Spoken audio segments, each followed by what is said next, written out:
O nosso assunto hoje é Palavra de Deus.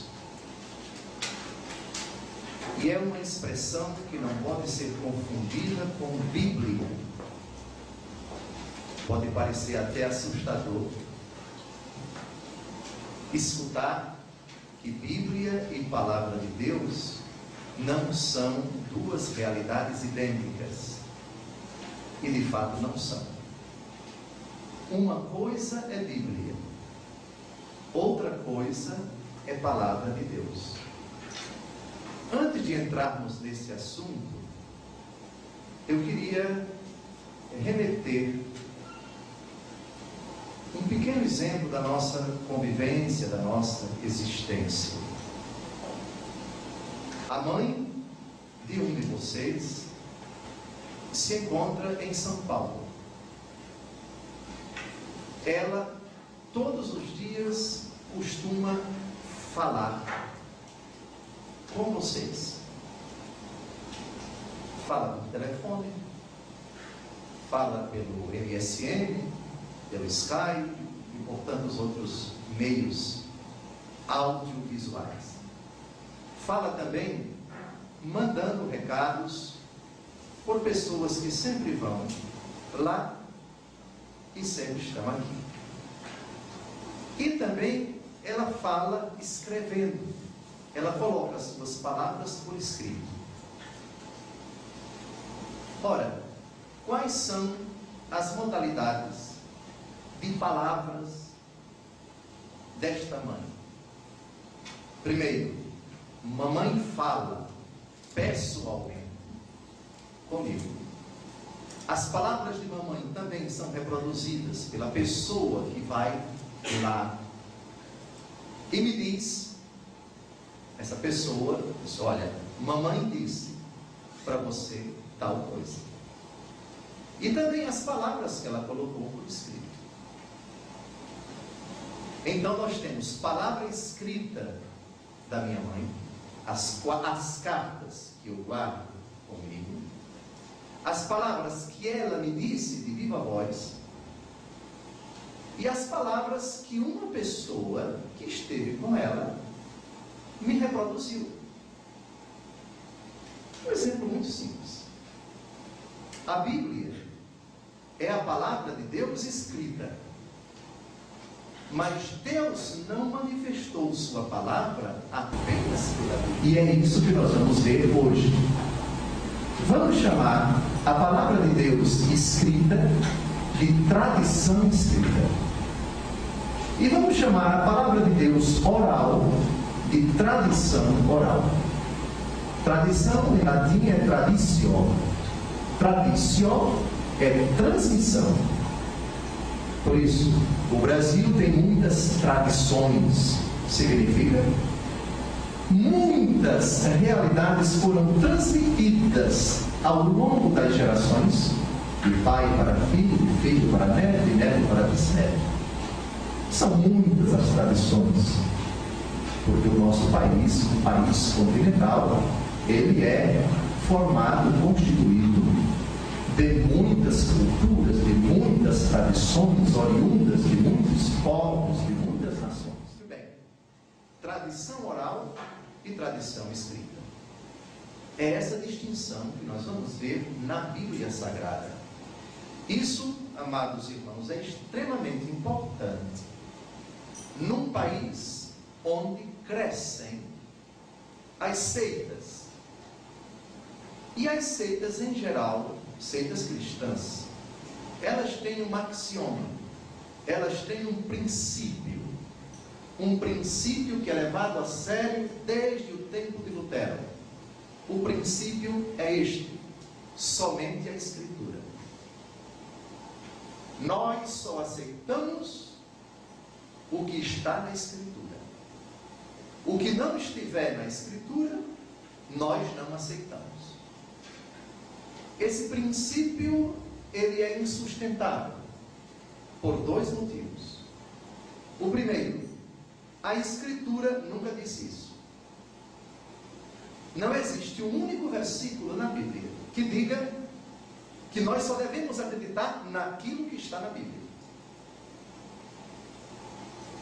E o segundo motivo pelo qual esse princípio é insustentável é que a Bíblia só se explica, só se entende, só se compreende com outro critério. E o critério é a tradição oral. Ademais, entre a tradição oral e a tradição escrita, a tradição oral é a mais antiga. Jesus não começou o seu ministério escrevendo, nem pediu para os apóstolos escreverem nada. Pelo menos nos evangelhos. Depois nós vemos que 60 anos depois da morte e ressurreição de Jesus, aí sim, Jesus pediu para um apóstolo, no final do século I, São João, apóstolo e evangelista, para escrever alguma coisa. E vamos perceber isto daqui a pouco. Então, essa distinção é extremamente importante. Cuidado com esse chavão, que não é bíblico, que não é católico, esse chavão perigoso, de eu só acredito naquilo que está na Bíblia. Como eu disse, o primeiro ponto do nosso encontro é este: Jesus, pessoalmente, nada deixou escrito. Aliás, a única vez que nosso Senhor escreveu alguma coisa foi quando a adúltera, flagrada em adultério, ia ser lapidada, ia ser apedrejada. João capítulo 8. E aí os seus adversários, os adversários de Jesus, disseram: essa mulher merece ser lapidada. Jesus não disse nada e começou a escrever no chão, na terra. Não sabemos o que foi que Jesus escreveu. É a única vez nos evangelhos, especificamente no quarto evangelho, que Jesus escreve alguma coisa. Não é num pergaminho, é na terra. Não sei se com o dedo, enfim, com uma vara. Começou a escrever na terra. Então Jesus não escreveu nada. E com exceção do livro do Apocalipse, capítulos 2 e 3, e vamos refletir isto daqui a pouco, Jesus não pediu explicitamente. É possível que ele tenha pedido, mas o pedido não aparece nos evangelhos. Jesus, nos evangelhos, não pediu aos apóstolos e aos discípulos para escreverem nada. A escrita vem posteriormente. Então, durante sua vida pública, Jesus não se preocupou com a redação dos seus ensinamentos, nem mandou que os apóstolos escrevessem alguma coisa. A preocupação de Jesus foi pregar, curar os enfermos, ressuscitar os mortos, expulsar os demônios, realizar os prodígios que encantavam, que comoviam as pessoas, mas primariamente, principalmente, o anúncio do reino de Deus. Essa foi a preocupação de Jesus. A ordem que Jesus deu para os apóstolos não foi para escrever, foi para pregar. Vamos então conferir isto na Bíblia. Mateus, capítulo 10, versículo 7. Por onde andardes, anunciai que o reino de Deus está próximo. O segundo texto dos muitos, não vou citar todos, Marcos, capítulo 16, versículo 15. E disse-lhes: ide por todo o mundo e pregai o evangelho a toda criatura. Reparem, esta era a preocupação de Jesus. Depois de ele ter pregado, depois de ele ter ensinado, depois de os apóstolos e discípulos terem visto, terem ouvido, ele ordena que eles preguem, que eles anunciem, que eles proclamem. Esta foi a ordem de Jesus. Ainda não estamos na escrita. Os primeiros escritos sobre nosso Senhor Jesus Cristo são posteriores ao evento de Pentecostes. Pentecostes, como nós sabemos, é aquela festa judaica que com Jesus Cristo passa a ter o significado cristão.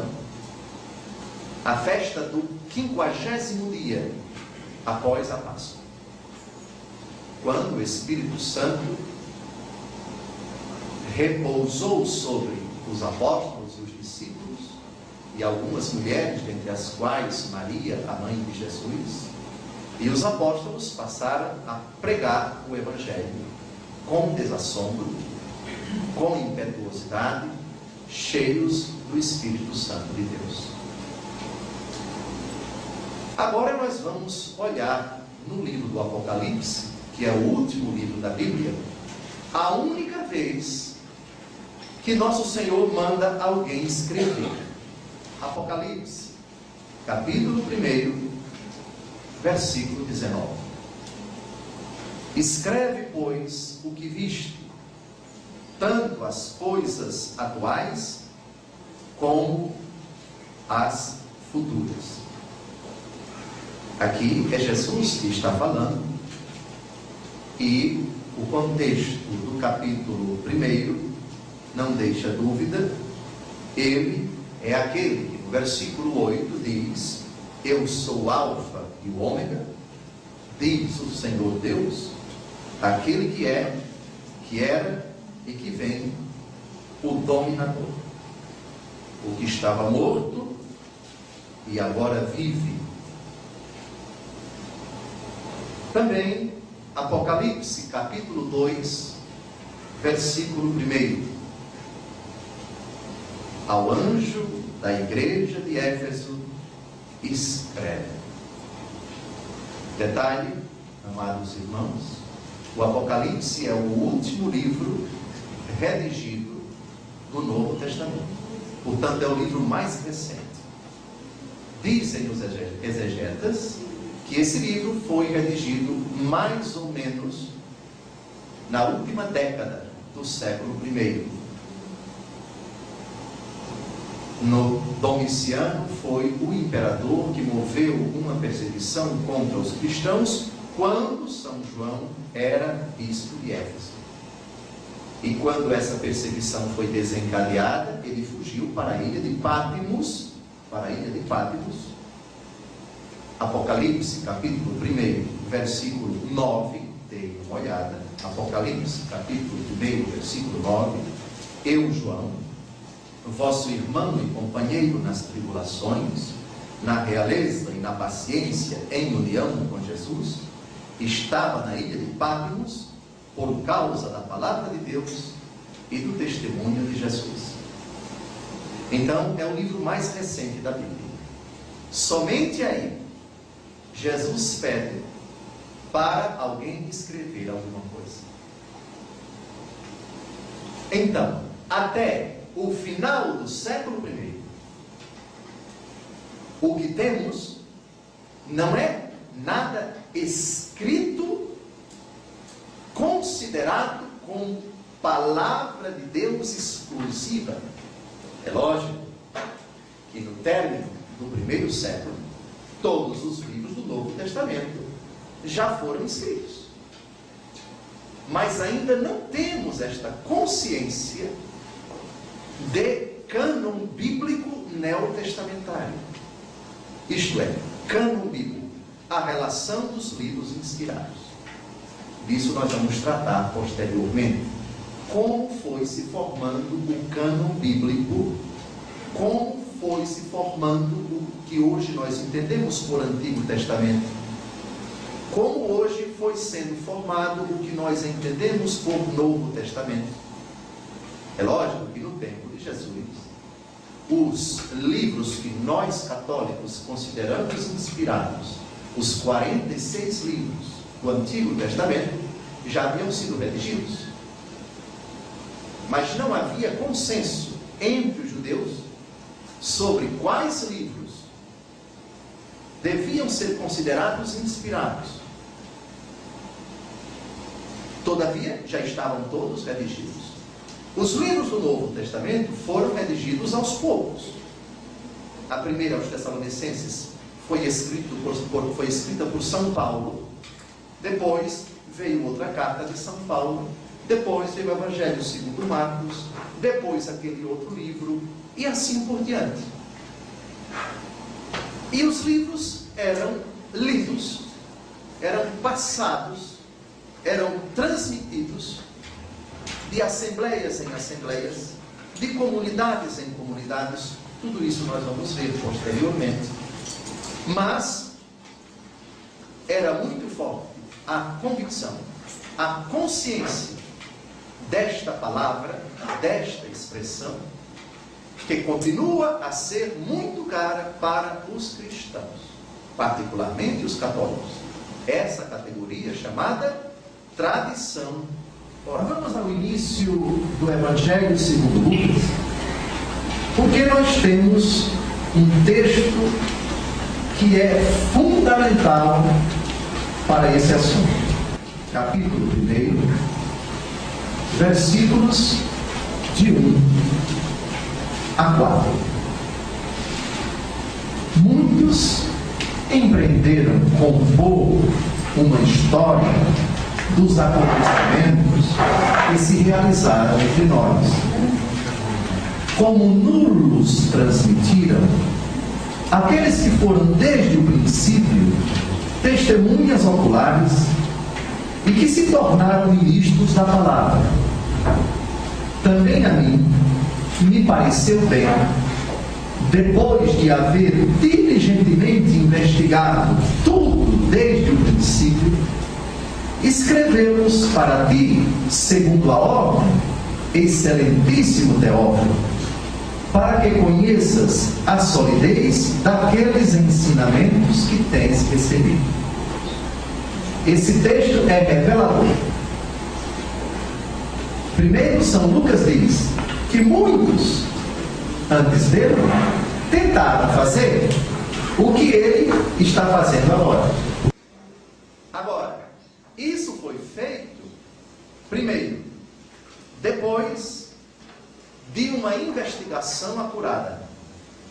São Lucas sabia que naquele tempo, muita gente escrevia muita coisa sobre Jesus. Como nos dias de hoje. Se vocês imaginarem qualquer personagem da história, qualquer um, há fatos comprovados que estão registrados nos anais de muitas instituições, etc. Documentos que são tidos como oficiais. E se escreve muita coisa que não é verdadeira. Reparem no texto de Lucas, capítulo 1, versículos de 1 a 4, que primeiro vem a transmissão oral. Muitos empreenderam compor uma história dos acontecimentos que se realizaram entre nós, como nulos transmitiram aqueles que foram desde o princípio testemunhas oculares e que se tornaram ministros da palavra. Primeiro, não foi qualquer pessoa que transmitiu. São Lucas não pesquisou o que qualquer pessoa transmitiu. Ele não fez, eu vou lá na Praça dos Três Poderes coletar o que é que as pessoas dizem sobre aquilo que aconteceu, etc. Não foram quaisquer pessoas. Ele escolheu aquelas testemunhas oculares. São Lucas foi criterioso. Eu não vou escrever uma coisa baseada no depoimento de pessoas que ouviram outras pessoas dizerem. Nada disso. São Lucas, neste sentido, foi preciso. Eu só posso colocar neste livro que vai ser uma referência, que vai ser um critério, que vai ser um parâmetro. Eu só posso escrever aquilo, primeiro, que eu vi, que eu testemunhei, e depois aquilo que eu não vi, aquilo que eu não testemunhei. Eu vou procurar saber daqueles que viram, daqueles que ouviram. E aqui eu dou dois exemplos curiosos. No Evangelho segundo Lucas, somente no Evangelho segundo Lucas, nós temos o Magnificat de Nossa Senhora. A minha alma engrandece o Senhor, o meu espírito exulta em Deus, meu Salvador, porque Ele olhou para a humildade de sua serva. O Magnificat foi pronunciado, proferido pela Virgem Santíssima na casa de Santa Isabel. E esse episódio da casa de Santa Isabel só é narrado por São Lucas. Respondam, sem falar, somente no coração. Adivinhem a quem São Lucas pediu informações para escrever aquilo. É evidente, a Santa Isabel e a Nossa Senhora. É possível que ele tenha chamado Maria Santíssima, por favor, eu queria que a senhora me desse aqueles detalhes, como foi, enfim, porque eu preciso colocar. Repito, muitos empreenderam compor uma história dos acontecimentos que se realizaram entre nós, como nulos transmitiram aqueles que foram desde o princípio testemunhas oculares e que se tornaram ministros da palavra. Não apenas testemunhas oculares, mas depois ministros da palavra. Isto é, aquilo que viram e ouviram, passaram a pregar. Outro exemplo, a ressurreição de Cristo. É dito que no primeiro dia da semana, de madrugada, as mulheres foram ao túmulo. São Lucas não estava lá. A quem ele recorreu para saber a verdade dos fatos? Provavelmente São Lucas consultou Santa Maria Madalena. Então, os evangelhos, por favor, bem como os demais textos bíblicos, mas fiquemos nos evangelhos. Evitemos essa concepção etérea de que São Lucas ficou sentado em algum lugar e aí veio uma inspiração do Espírito Santo e ele escreveu tudo na hora e já saiu tudo direitinho. Não. Foi um trabalho, hoje diríamos, com os critérios de hoje, por favor, um trabalho científico, um trabalho criterioso. São Lucas sabia, como nós sabemos, que há muitos escritos verdadeiros e não tão verdadeiros, exagerados para o bem e para o mal, de muitas personagens da história. E São Lucas, como homem, ele era médico. Lembrem-se, 18 de outubro é dia de São Lucas. E adivinhem, é dia de qual profissional? Dia do médico. O dia do médico é 18 de outubro por causa de São Lucas, que era médico. Pois bem, então um homem culto, um homem preocupado com o rigor, vamos chamar de rigor científico, não com o rigor de hoje, mas com o rigor daquele tempo, sem dúvida alguma, ele foi rigoroso. Também a mim me pareceu, depois de haver diligentemente investigado tudo desde o princípio, ele fez um apanhado, ele fez uma coletânea, e depois disse, isso procede, isso não procede, isso bate, isso não bate. Fulano escreveu, mas eu consultei aquela testemunha, falei com aquele apóstolo, conversei com São Pedro, conversei com Mateus, conversei com... e a coisa não bate. Então isso daqui, é esse o trabalho que nós fazemos. Um trabalho científico, qualquer um de vocês hoje, sobre um determinado assunto, vocês têm que pegar a bibliografia, e a bibliografia tem que ser unânime para convergir e não divergir, senão você não chega a um resultado. Enfim, o máximo que você pode dizer é, segundo aquele autor é isso, segundo aquele autor é aquilo, e assim por diante. Mas há determinados argumentos em que as premissas que você utiliza para justificar o seu pensamento têm que convergir, não podem divergir.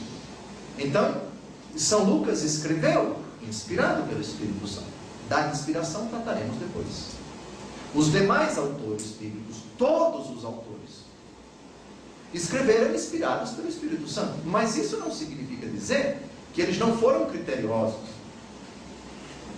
A inspiração, que é um dom de Deus, a graça do Espírito Santo, por meio da qual uma determinada pessoa escreve, inspirada, iluminada por Deus, sem a possibilidade de erro, isso não exime as capacidades intelectuais, humano-afetivas, a cultura, a linguagem, a percepção das coisas de quem está escrevendo a Bíblia. E São Lucas, neste sentido, ele foi extremamente rigoroso. Agora, por que São Lucas e os demais autores do Novo Testamento escreveram os livros? Qual foi a finalidade? Se a preocupação primeira era pregar, ide pelo mundo, pregai o Evangelho, ensinai todas as nações a serem meus discípulos, batizando-as em nome do Pai, do Filho e do Espírito Santo. Essa foi a ordem de Jesus: pregar. Porque sentiu-se a necessidade de se deixar algo por escrito. A necessidade foi dupla. A primeira necessidade, eles não tinham naquele tempo o que nós temos vídeo, nós temos áudio, e isso fica registrado para sempre. Só que naquele tempo não havia áudio, não havia vídeo. Eles pregavam, mas precisavam também pregar em outros cantos. Aquelas comunidades para as quais o Evangelho era dirigido eram comunidades jovens, que não tinham muita fundamentação, que não tinham um material que pudesse permanecer ali com eles, sobre o qual eles se debruçassem para dizer: não, aquilo que o apóstolo pregou quando esteve aqui está bem explicado, por isso que ele escreveu. Prévia solicitação dos coríntios. Isso motivou São Paulo a escrever a sua primeira carta aos coríntios.